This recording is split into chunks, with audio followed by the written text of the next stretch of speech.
Class is now in session. I'm Professor Hockey, and today we'll be discussing Game 62 of the regular season between the San Jose Sharks and the New York Islanders, in which the Sharks have lost 7-2.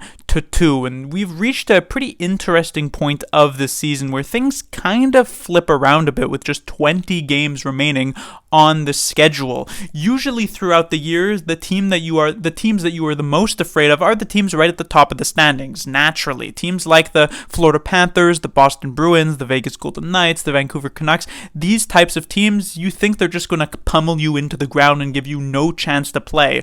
Well, at this point of the year, most of these teams are more or less locked into a playoff spot. No official clinching yet, but it's pretty much guaranteed that they'll make it to the postseason. So there's a very real chance that they can come into a game against a team like the San Jose Sharks and maybe treat them lightly, maybe go back and relax a bit. And at that point, it could give the Sharks a fighting chance in those games. I can speak from experience because it was just a few years ago when the Sharks were a very competitive team. They were in that exact situation, and it's why frequently, or semi-frequently, the Sharks would go up against these really bad teams in the standings and play down to that level because they felt maybe a bit more comfortable than they should.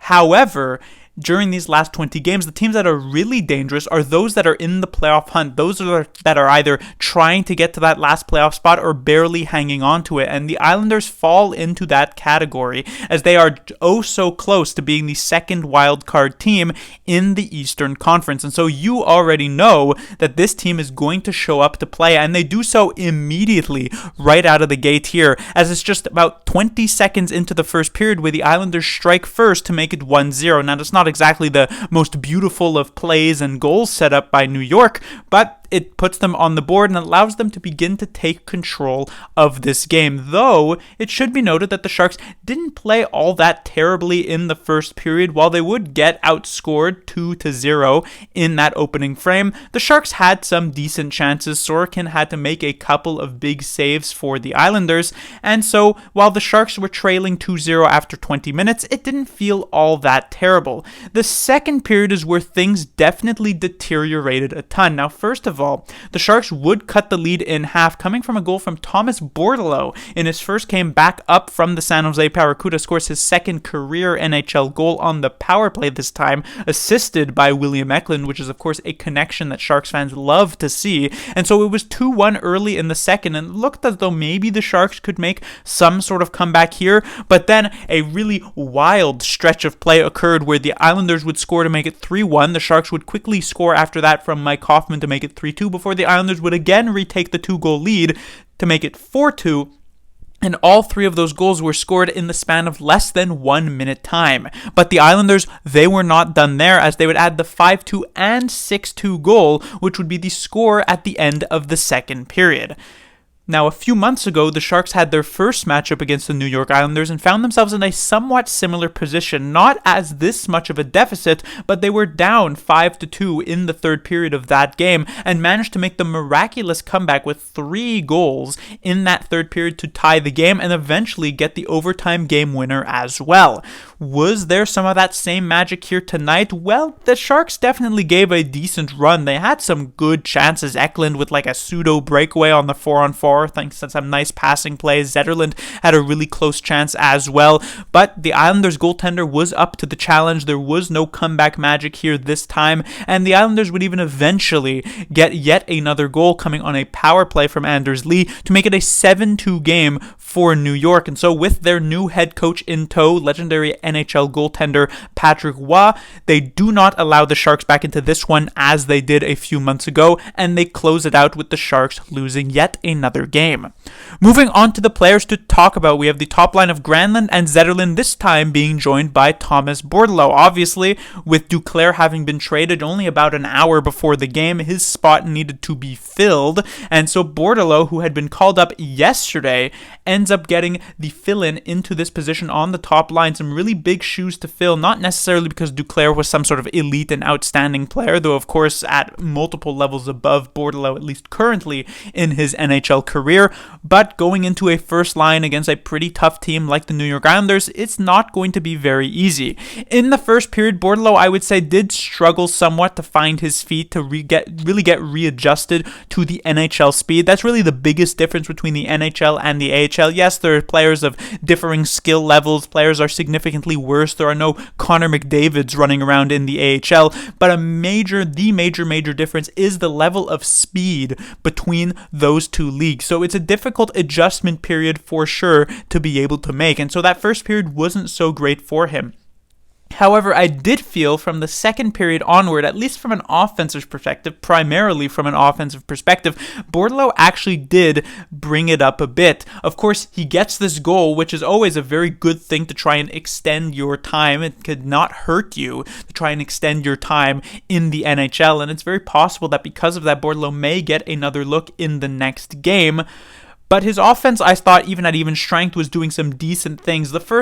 Generally with the first line, he didn't have too many openings because you're playing against top competition on the other team. But it was especially apparent when he got moved down to the third line, and around the third period, he ended up playing, I believe, with Sturm and Bailey, and he actually had a few really good shifts, a few really close calls offensively in that period. So I was more or less happy with the offensive game of Bordeleau. It was the defensive game that definitely did struggle, and the major one that obviously stands out, I believe it is the Aho goal that originally made it 6-2 for the New York Islanders.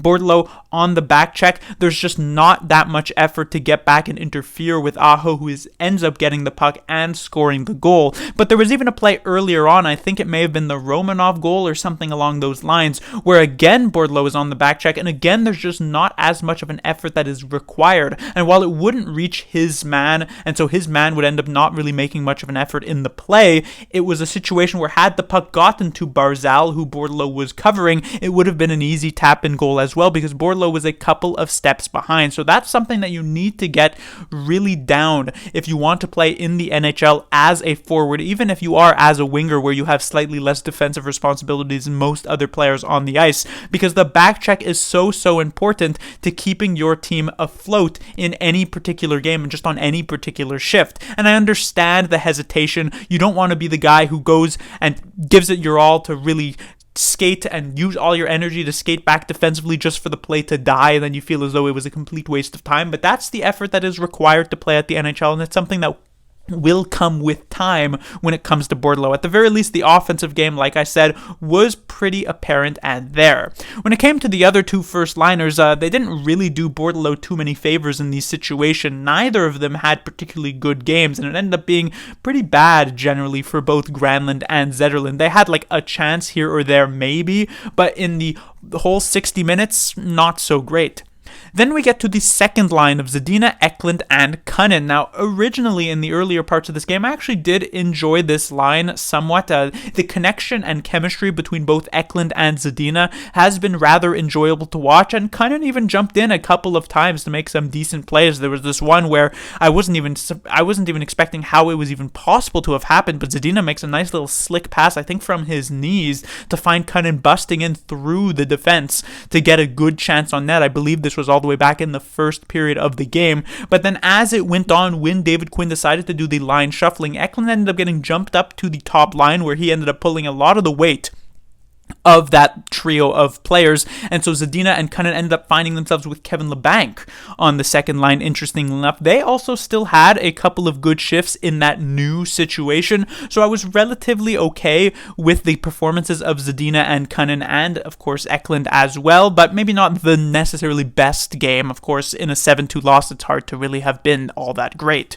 When it comes to the third line, we have Labanc, Sturm, and Bailey. Now, in the early parts of this game, I wasn't particularly impressed with this line at all. It felt as though these trio of players just really weren't doing much of anything. The reason Labanc even finds himself back in the lineup here tonight is because Barabanov ends up getting healthy scratch due to trade-related reasons, just in case the Sharks do end up moving him prior to the trade deadline tomorrow. And so Labanc ends back in the lineup, didn't really do much in this role. However, when he did get bumped up to the second line with Kunin and Zadina near the end of the game, he actually did have a couple of good shifts. And on the other side of things, once Sturm and Bailey Bailey were joined by Thomas Bordeleau on the third line, they also managed to put up a few good shifts. So actually ended up being some solid line juggling from David Quinn that I would say did work out. Even if the third period didn't actually see any goals, there were many chances for San Jose, and so it was a decent effort in that third period. It was just the second period where the Sharks let it get away from them way too much.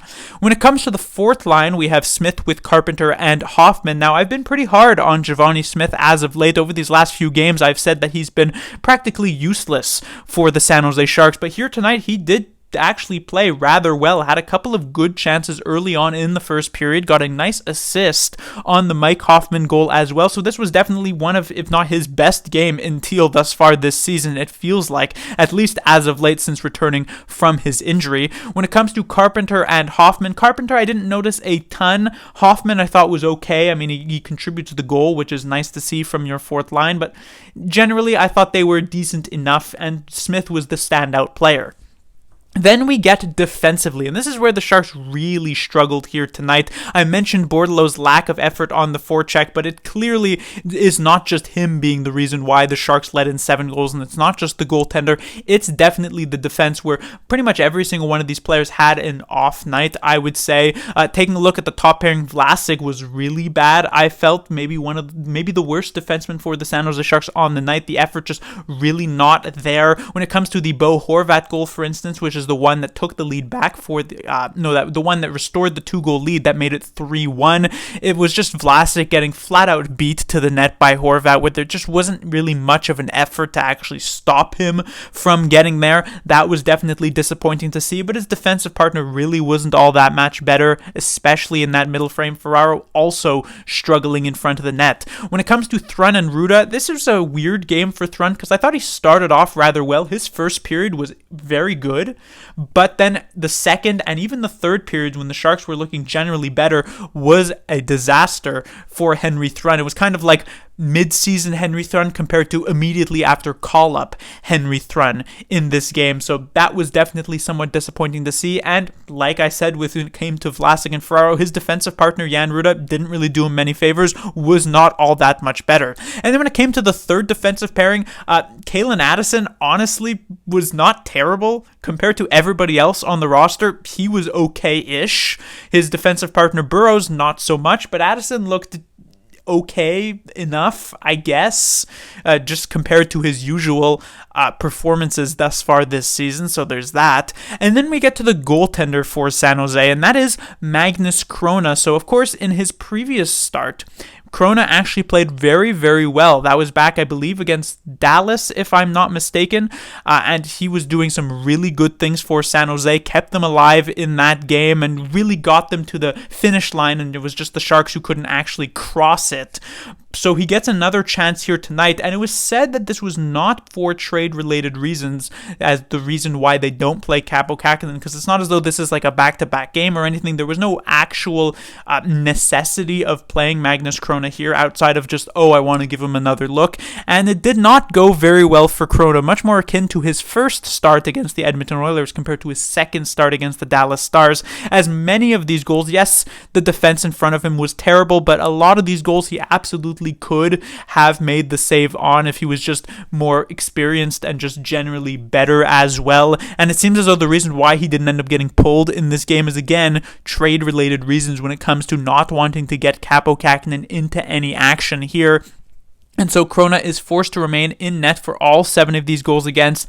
Not the best outing from him for sure, definitely not, but the team in front of him also didn't do him too many favors either. But that would do it for this review. The Sharks will be back in action on Tuesday, where they'll be taking on the Ottawa Senators, a team that is close to them-ish in the standings. I mean, a large amount of points ahead, but in terms of actual positions, not too many spaces. So we'll see if the Sharks can put up more of a fight against that team that isn't really in the playoff race. Class dismissed.